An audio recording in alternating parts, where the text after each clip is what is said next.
flaming red horizon that screams your name. And as your fantasies are broken in two, did you really think this bloody road would pave the way for you?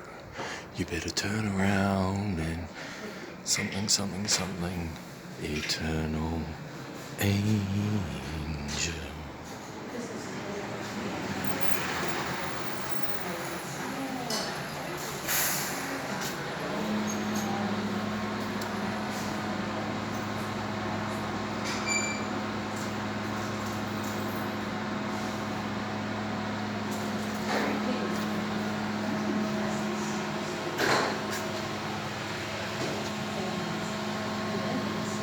Turn critical mass back to year zero, into your brand. The product is, yes, you. Love seeps through cells, staking a claim. Midway to locking through where all dots should come together, nothing quite fits. Take your skeletal stare, your fur, your teeth, said and done, just a mass of writhing insects. We call this time before the brand.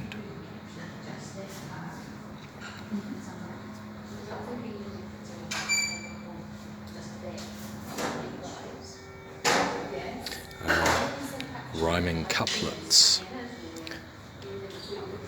not in word sense, in visual sense. Couplet. I'm all that's left to blame. Me, where I'm at, I like it.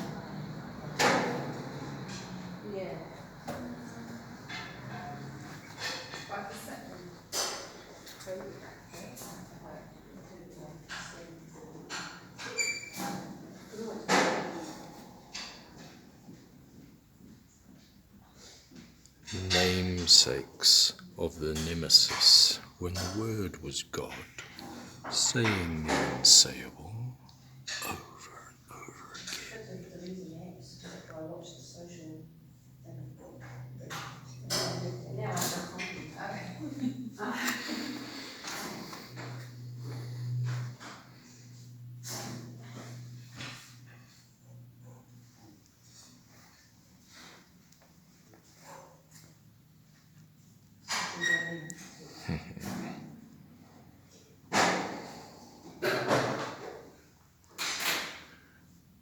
I had an interesting conversation with an old Irish man who grew up in Dublin.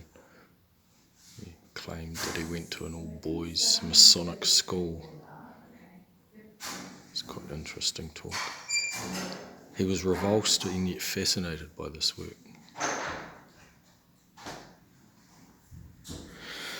He was pretty old. So this is probably the second public show of a language older than words.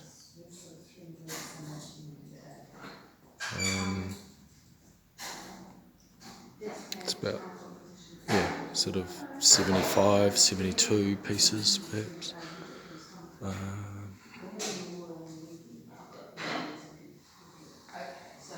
There was a bit of transference, I believe, during my mother's death. She was killed by hospital during lockdown. She was killed by the state during lockdown. A whole lot of infections and ribs being cut out and basically sort of, hospitals not turning on lung drains and immune systems shutting down and the rest of it. She had stage 1 cancer. But you don't die of that, you die of hospital. She was 67. Why am I talking about that in relation to this work? We were pretty estranged. We were part of the global government's plan of a disenfranchised, broken family. So Mum was a feminist foot soldier for destroying families, and she did a great job. My brother committed suicide when he was 24, and I was excommunicated because I didn't drink and drug and smoke with them. So I lost my father when I was 7, and arguably I lost my mother later on. So there's a rough and tumble aspect here of sort of globalists suffering, which is all part of crowd control, if you just want to make it a big debt farm. But anyway, that's my rhetoric. This work can be read any way you want. There's a primitive element to it. There's a I sort of mythologise my sort of Irish iconoclastic sort of nut bar roots. There's heaps of good things about my mother. I got a lot of Māori from her. She used to liken us to Native Americans in colonial America, having to move house all the time because we couldn't afford rent. Kept changing house. The landlord would boot us out. That's how I grew up, pretty much an urban refugee in the 80s with a solely parent mother who was working 3 jobs. And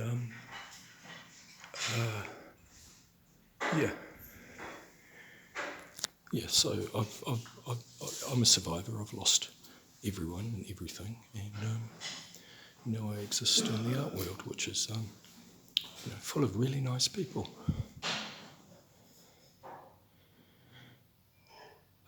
This has got vibes of what I think is the next threshold of the human story, which is genetics, and the obvious transhumanist agenda behind a lot of contemporary civilization. So gene fiddling, augmentation, virtual realities, and a primitive kind of scape. That's just my blather. You can make up your own mind about what you think's going on. Could be just a big kindy kid sticking stuff on with industrial glues. Who can tell? I called this one Biotech, and then subtitled it Of Jihad McWorld. Of Jihad McWorld, which is an Eggleton phrase. He's busted out in, I think, a May Day poem. May Day 2001, I believe, when the pillars of Solomon's temple came down in the New York thing. Controlled demolition. Again, sort of a frenzied life interruption, sort of a desecration, sort of against the universe. Yeah. It's hard to cite distress and negativity without becoming negative and stressful. That's part of the problem, really. Praise and grief is something a Latin American healer talks about. Praise and grief.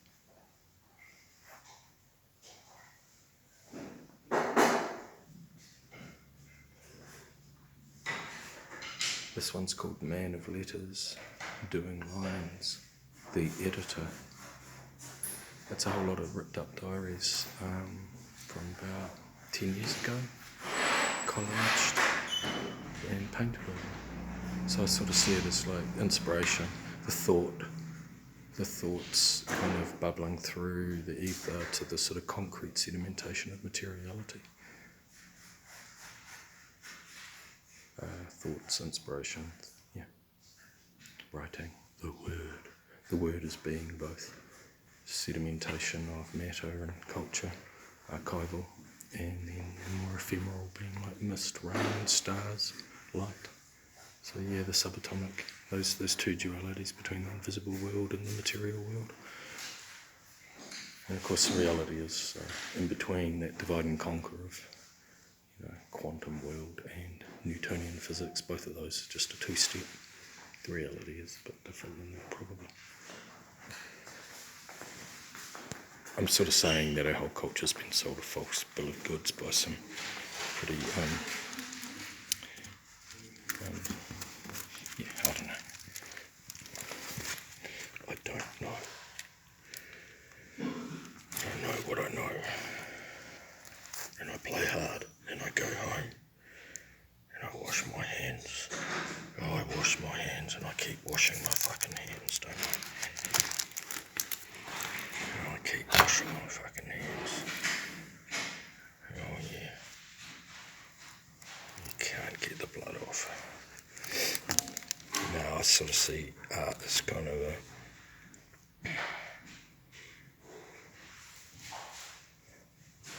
anyway. Mumble. What's he saying in the corner here? All day, every day. Will that internalised critic shut the fuck up? Conform to emotional mental oppression. You are unacceptable the way you are. Don't be an ugly outsider, mate.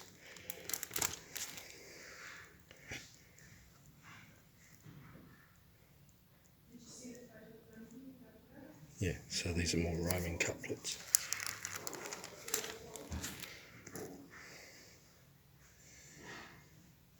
Yeah. Tidy.